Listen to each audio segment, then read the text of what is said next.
Good morning. Welcome to JP's Morning Brief. This is James Pierce. Hope everybody had a quiet weekend. I know there's a lot of stuff going on internationally right now. And all I say is be in prayer for all parties involved.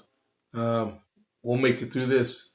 The president knows what he's doing. Okay, just support him. Don't be like Zoran Memdani calling it an illegal war right off the bat. Um, the communist himself speaks, right? All right, so welcome to JP's Morning Brief.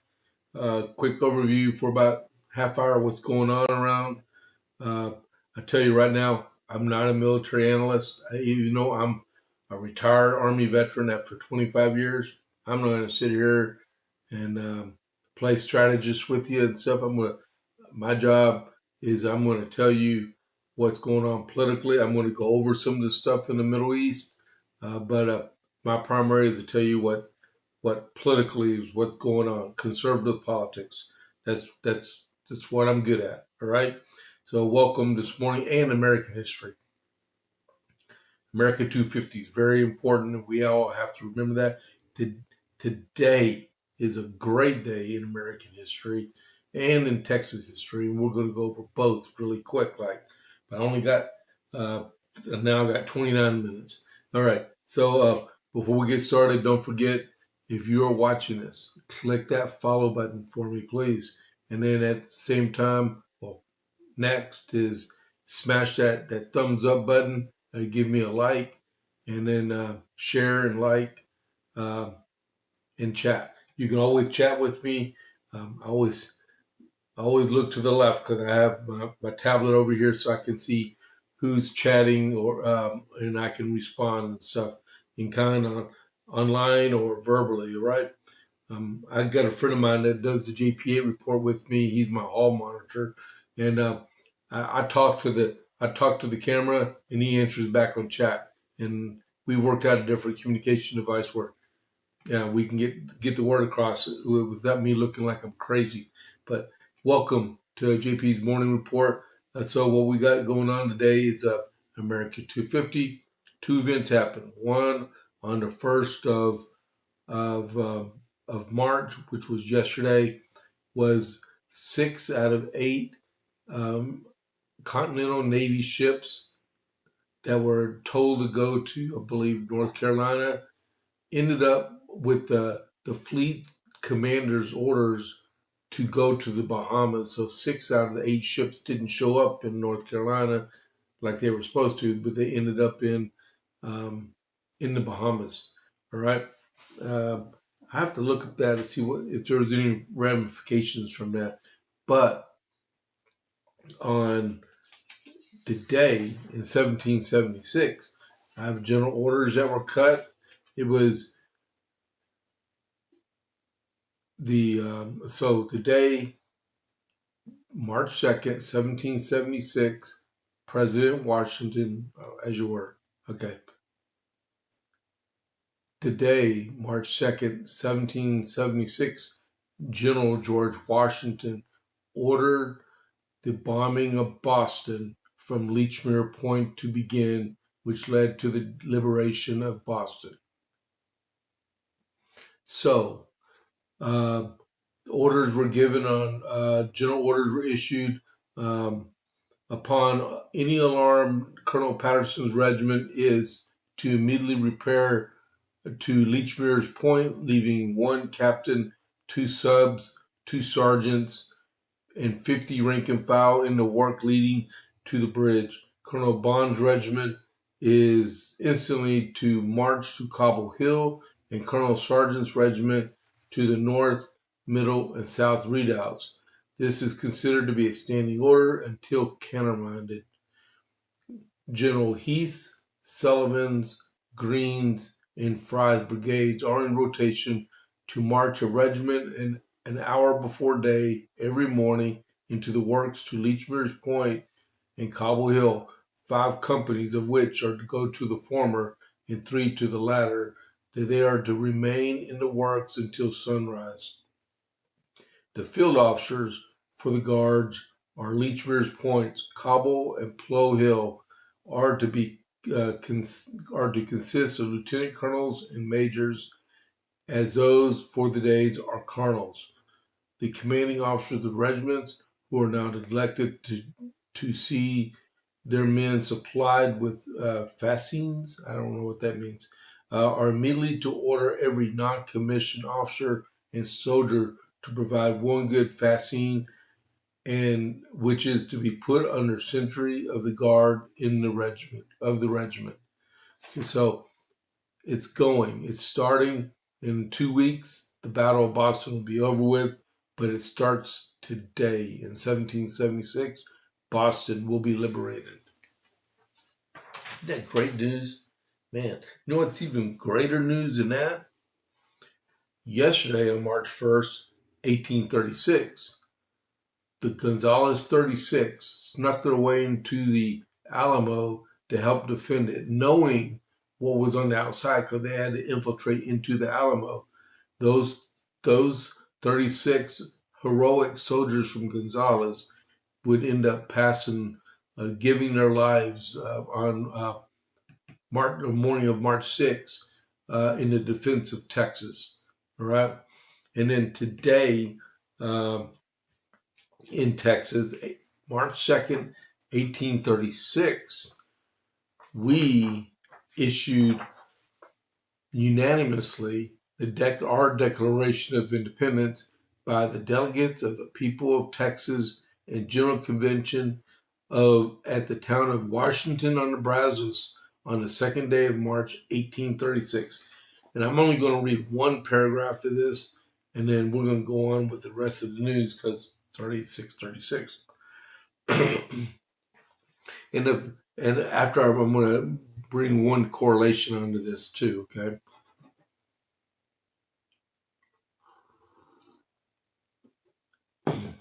All right.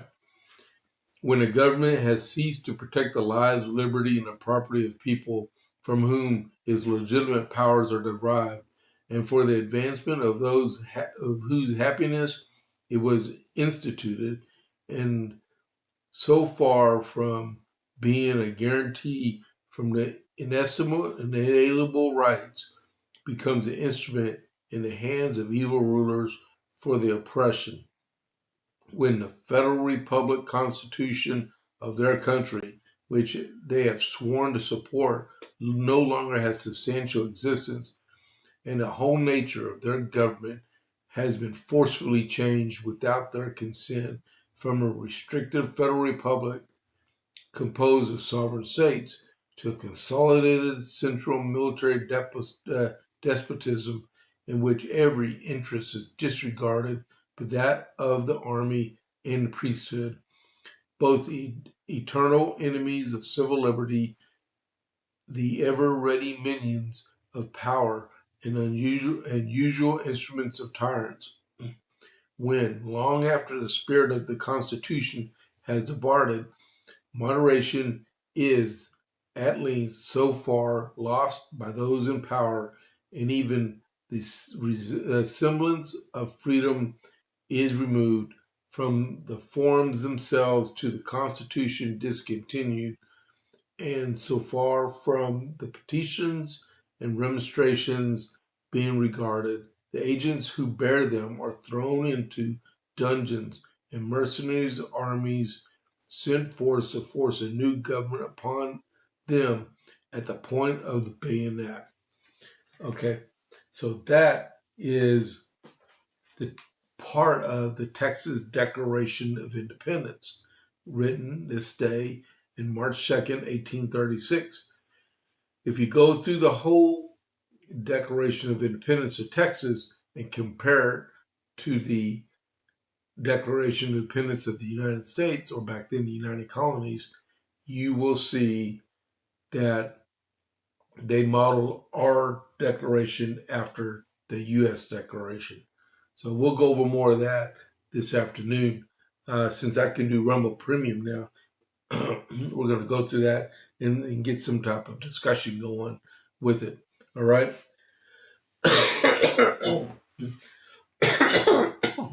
Pardon me. Congestion. All right. As y'all know, I was a whole lot worse about a week ago, okay, week and a half ago. But seems like the allergies are coming back. So after Operation Epic Fury started up, um, was it Saturday morning, um, Saturday night in Austin, Texas, and there was an apparent terrorist attack in my state capital. All right, about 60 miles from here. I'm going to read this. What it was is it was a U.S. citizen. He was wearing a property of Allah hoodie and an Iranian T-shirt underneath it. Um, he's originally from Senegal, and he had legal problems, and I guess he was a Muslim convert or something. All right. So he killed two Americans or two Texans and wounded, I believe, 15 more. Uh, my hats off to the Austin Police Department. They responded. I hope you're sitting down for this.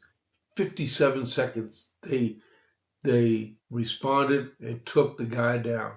57 seconds. Man, I can hold my breath for 57 seconds. That's awesome response time. It's the way it should be across the country. Shouldn't wait to breach, go in, and take down, because it could have been a whole lot worse. All right? So my hat's off to the Austin PD. And my baby daughter, which she now lives in Clarksville, was actually talking about that, how on 6th Street they like to put EMTs with Austin Police Department on the weekends. So if something should happen, the EMTs can immediately respond. And she told me there's talk of them discontinuing that service. So my statement to her was, I hope they reconsider after the results of this weekend. So give me a Texas flag in the chat. That because that was some really cool stuff that happened. So I got this article um, from about Austin. Authorities said they found an Iranian flag and photos of the regime leaders in the apartment of a gunman in the shooting outside of the bar in Austin, Texas, Sunday morning. The flag and images were discovered during a search of the suspect's home, according to CBS News. After the shooting early Sunday morning that left 3 people dead and 14 wounded, that would be including the gunman, okay? Um, it seems like CBS doesn't want to report the facts. The shooter was also wearing a sweatshirt that said property of Allah and an undershirt featuring an Iranian flag, which he carried out when he carried out the attack. The suspect, identified as Daiga Dainging, I can't pronounce his name, I'm sorry. If you're from Africa and you're watching this, I just can't pronounce it right. It looks French, and it's from Senegal. Was a 53-year-old naturalized U.S. citizen born in Senegal and lived in Pflugerville, Texas. That's just northeast of Austin. Multiple federal law enforcement sources told Fox News. He first entered the U.S. in 2000 on a B-2 tourist visa before becoming a lawful permanent resident 6 years later after marrying a U.S. citizen. He became a naturalized U.S. citizen in 2013. His criminal history includes being arrested in Texas in 2022 for collusion with vehicle damage. The shooting happened outside of Buford's backyard bar garden shortly before 2 a.m. along 6th Street, a nightlife destination filled with bars and music clubs near the University of Texas at Austin. Police Chief Linda Davis said the gunman put his flashers on, rolled down his window, and began using a pistol, shooting out his car windows, striking patrons at the bar that were on a patio and were in front of the bar. The suspect then drove westbound on 6th Street to Wood Street, parked, exited the vehicle with a rifle and continued shooting at pedestrians, but never entered the bar.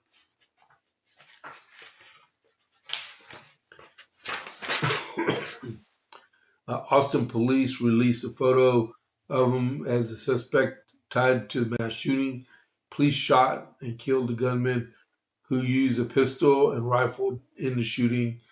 And the FBI, with their JTTF, the Joint Terrorism Task Force, is investigating the incident, but it looks like it is a terrorist act. He's acting on sympathy for what's going on with our attack onto Iran itself. All right.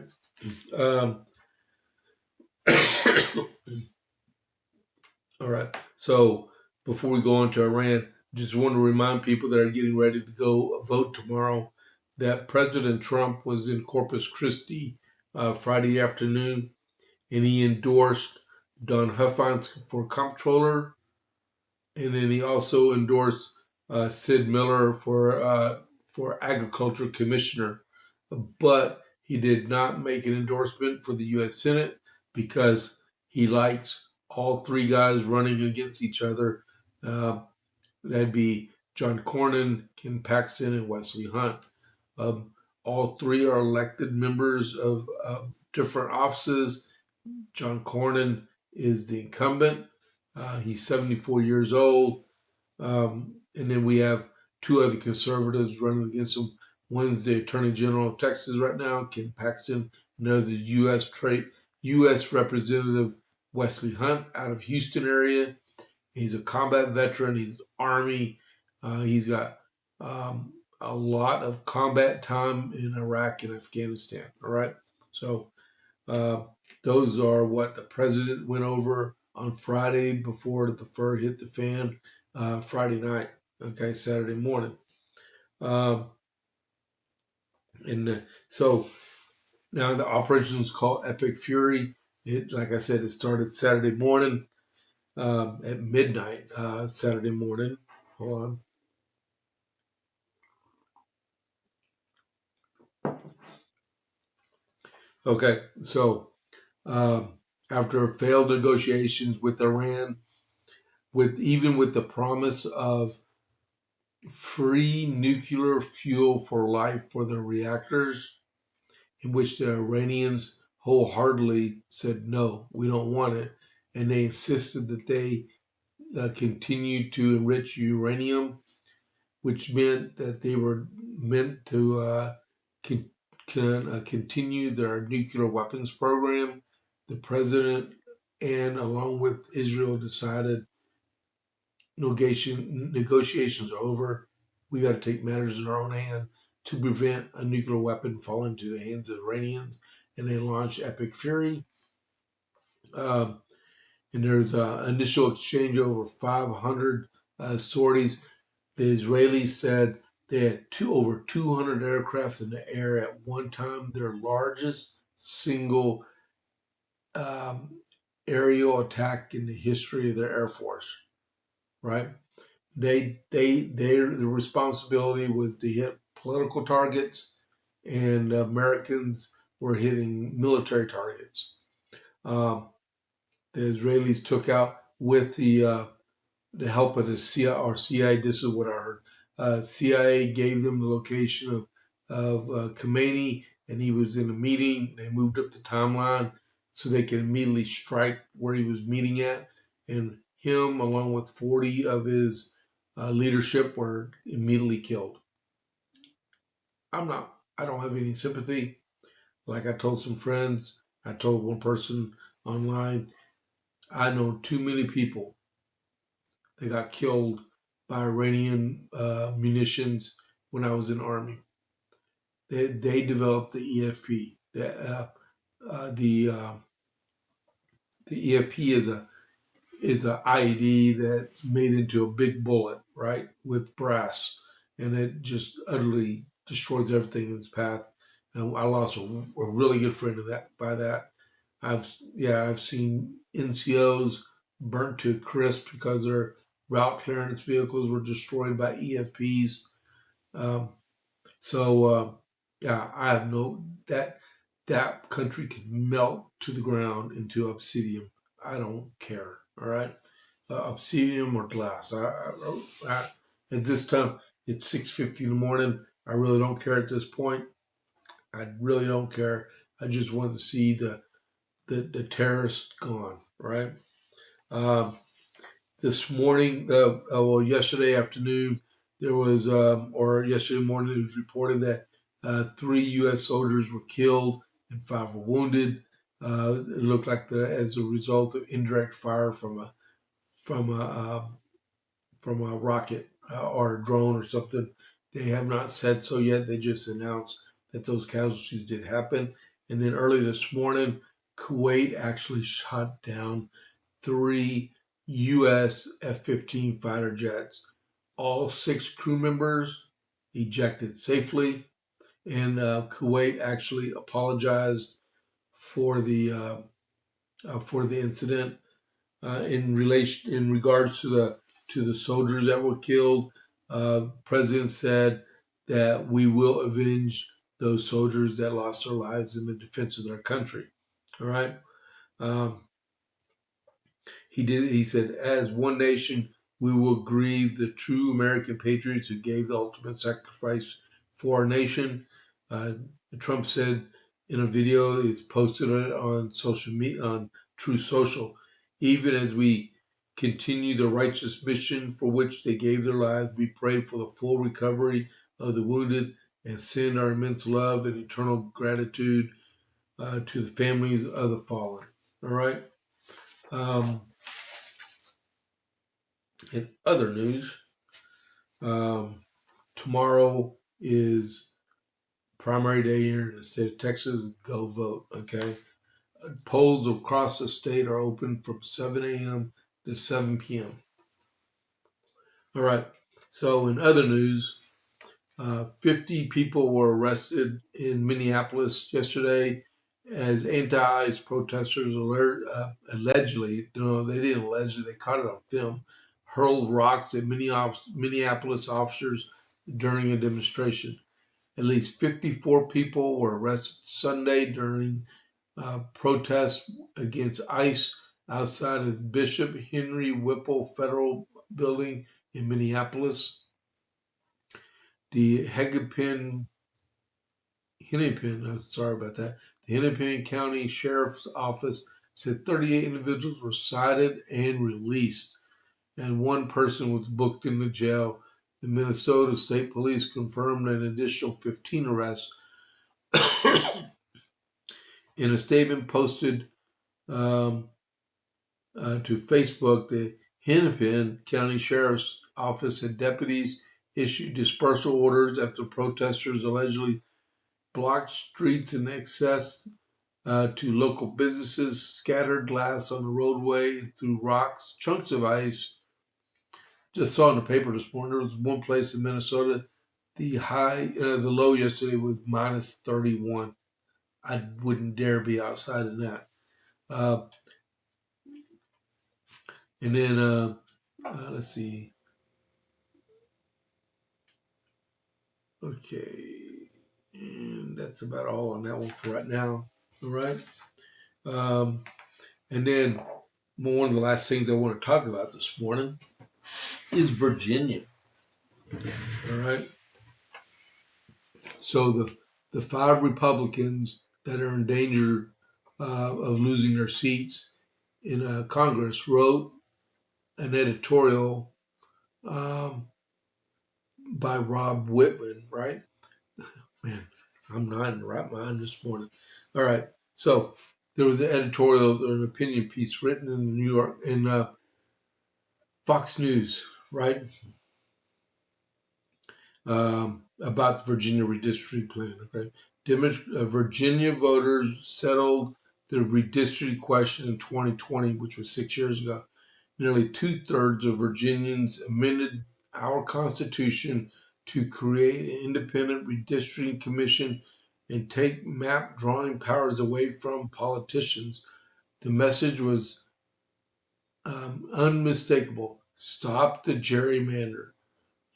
Stop letting politicians choose their voters. Democrats applauded the reform. House of Delegate Speaker Don Scott praised fairness and transparency. Senate President Pro Tem L. Lewis Lucas declared it would ensure equitable, transparent, and bipartisan process to ensure our electoral maps are drawn fairly. Representative Don Breyer said plainly, gerrymandering is cheating. Gerrymandering is cheating. Uh, it allows politicians to select their voters, and it should be the other way around. They were right. In 2019, the Secretary General, Abigail Spanberger, gerrymandering is detrimental to our democracy. Opposing gerrymandering should be a bipartisan priority. While running for governor, she added, short answer is no. I have no plans to redistrict Virginia.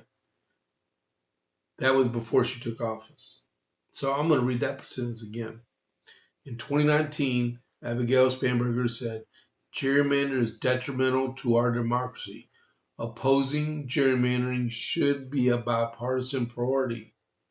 While running for governor, which was just last year, she added, short answer is no. I have no plans to redistrict Virginia. And that was before she took office. So she signed a bill allowing 10 districts for Democrats, 1 district for Republican, and sent the bill to the voters of Virginia to change the law that they passed overwhelmingly in 2020 to create a bipartisan redistricting commission that could only meet once every 10 years. So now they're overruling a lawful amendment to their constitution for a bipartisan commission, so politicians, which they outlawed in 2020, could redraw congressional maps to a 10-to-1 ratio instead of relying on the 2022 redistricting commission that redid Virginia. So what part of hypocrite is not part of Abigail Spanberger's name? She should have vetoed this, but Democrats are the same across the board. All they do is lie, cheat, and steal. They lied, they cheated, and they're stealing the people of Virginia's congressional representation. She lied a bit about it. She cheated by overruling their 66% of the people in Virginia voted to take gerrymandering out of the hands of the politicians and put congressional redistricting in the hands of a commission.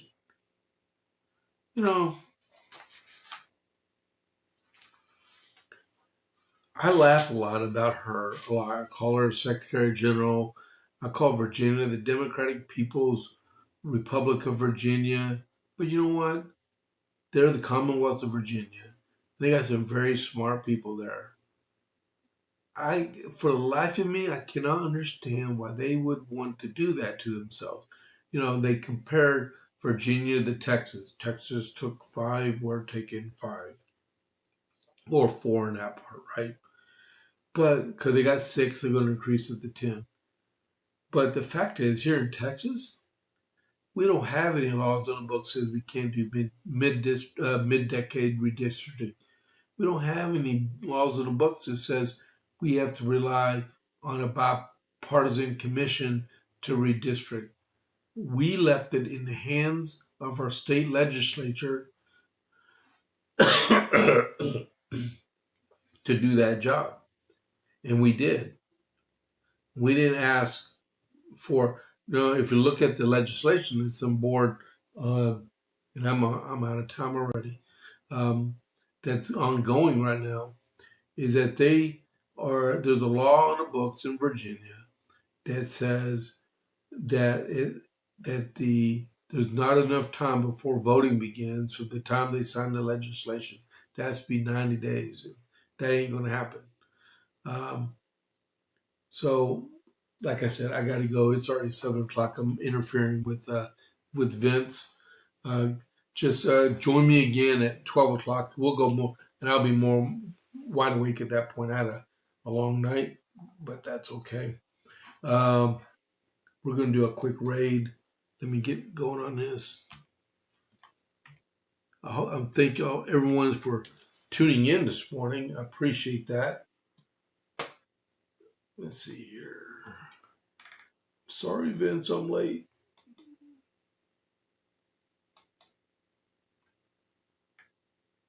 Yep, that's it.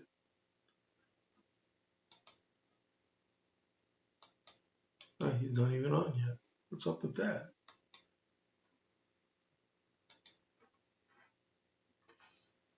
Okay, so join me at 12 o'clock and we'll go more into depth of what's going on, okay? And this is James Pierce. I'll catch you on the flip side. Sorry I was a little choppy this morning, but yeah, it took me a while to get this stuff done here, right? So I'm going to initiate the raid. So here we go. And raid is initiated. I will see y'all at noon, okay? This is James. I'm catch you on the flip side. I am out.